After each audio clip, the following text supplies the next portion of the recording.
Ndagusuje cyane kandi nkomeje kukwifuriza kugira ibihe byiza, amahoro y'Imana bane nawe udahwema kudukurikirana hano umunsi ku munsi uko bwije nuko bukeye kuri Bivugwe TV. Ngushimire cyane kandi wowe wakoze subscribe, nawe utaraduha subscribe dutera inkunga ureba ukura ku kajambo kanditseho subscribe ubundi ukore kukazogera karibuze. Uraba udufashije cyane kandi wowe ubikoze ngusabiye umugisha ku Mana, ibyawe byose birusheho kugenda neza. Ikaze mu kiganiro cyacu cy'uyu munsi, mu nyemerere uyu munsi tugaruke kuri Linda Priya ndetse n'umugabo we Irenge Christian. Aba bombi bakaba barakoze ubukwe cyangwa se bakaba barasezeranye imbere y'Imana ku itariki 8 z'ukwezi kwa kabiri muri uyu mwaka 2026. Uko bigaragara bakaba bamaze ukwezi ndetse n'iminsi mike irengaho barushinze. Ni mu gihe rero benshi bari biteze ko uyu mukobwa cyangwa se uyu mwari Linda Priya azashakana n'uwitwa Zaba Mystical, nyamara rero bikaba byaraje gutungurana ubwo uyu Linda Priya yaje gushakana n'uyu mugabo we barushinganye Irenge Christian.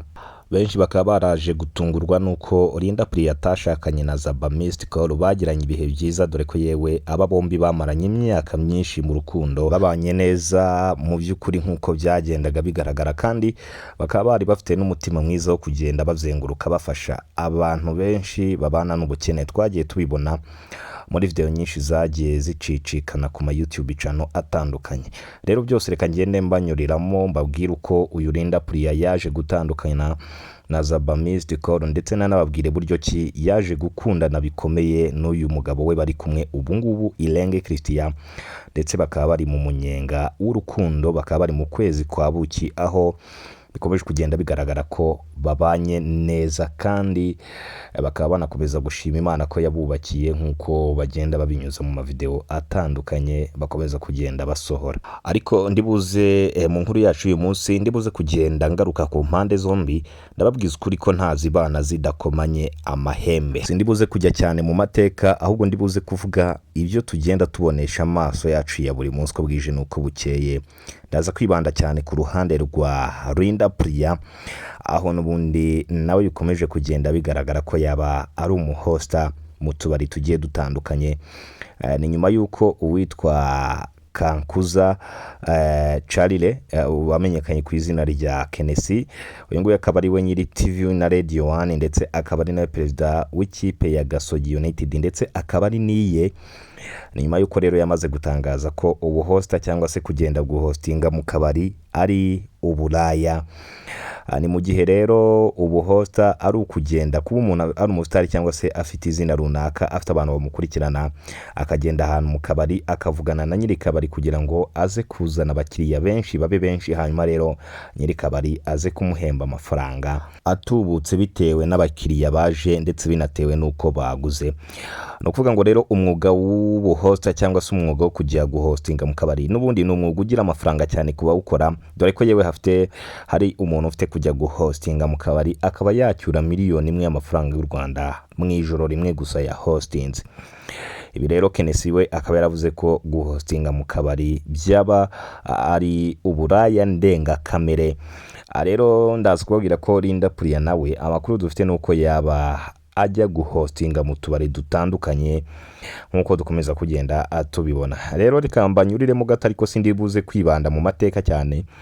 Ubundi ni ukuvuga ngo urukundo rwa Linda Priya ndetse na Zaba Mystical, uyu musore akaba yibera muri Leta Zunze Ubumwe z'Abarabu hariya Dubai, ndetse akaba anameze neza, akaba aryoshye mu by'ukuri, ubuzima bwe bukaba bumeze neza. Akaba yaraje gutandukana rero n'uyu Linda Priya, ibintu bitari byitezwe n'abantu benshi. No kuvuga ngo mu gukundana kwabo bari bafitanye umubano udasanzwe kandi buri wese yubaha undi, dore ko yewe hari n'igihe kigeze kugira bagatangaza itariki zabo bazakoreraho ubukwe bikaza kurangira ibi ngibi batabigezeho, ibyo twakita ko byari nka planka. Mu by'ukuri uyu Zaba rero ndetse n'uyu Linda Priya bakaba baragiranye ibihe bidasanzwe, aho bamaranye imyaka irenga 5 yose mu rukundo, dore ko yewe no muri COVID-19 bari bafitanye umubano udasanzwe, aho banahuriraga mu mafilime menshi atandukanye, yaba yabo ndetse n'ayandi ahagiye hatandukanye.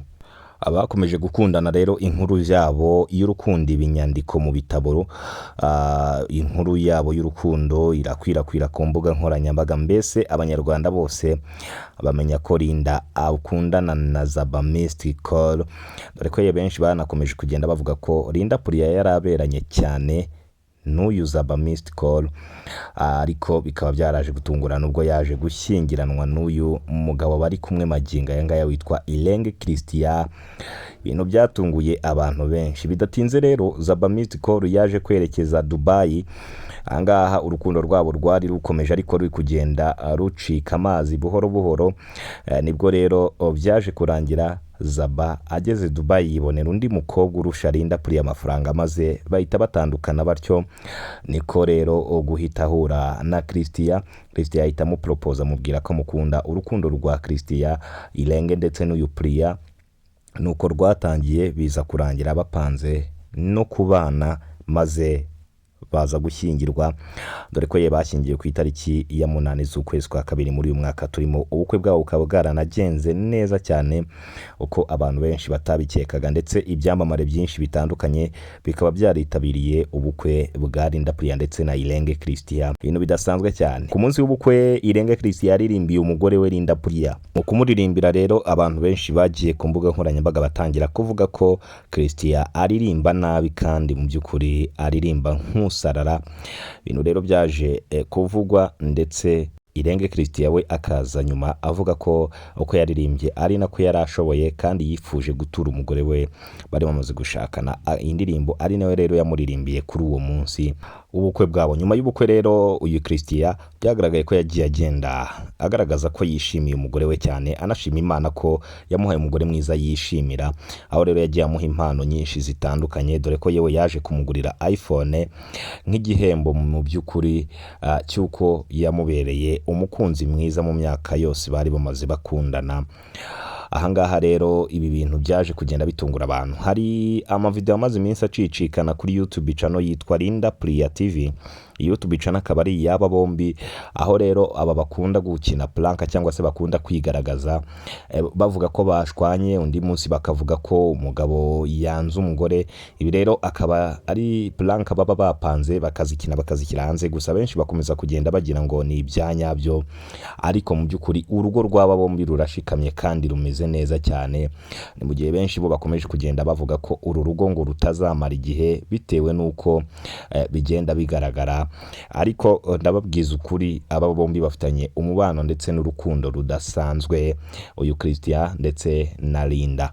Yego ntazibana zidakomanya amahembe, ariko nyine kubaho neza ndetse no kumenyana neza burya n'ukubana mu buzima.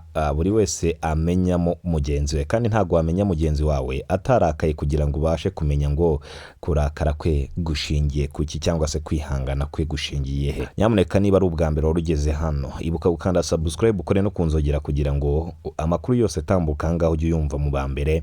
Yewe ni inkunga ikomeye cyane wowe uri buze kubikora, Imana ize kukumpera umugisha mwinshi utagabanyije. Ni nanga rero nanasoreza ahasigaye, reka nkomeze mbifurize kugira ibihe byiza, kandi Nyagasani akomeza ayobora intambwe zanyu muri byose, mukomeze muhirwe. Turabakunda cyane.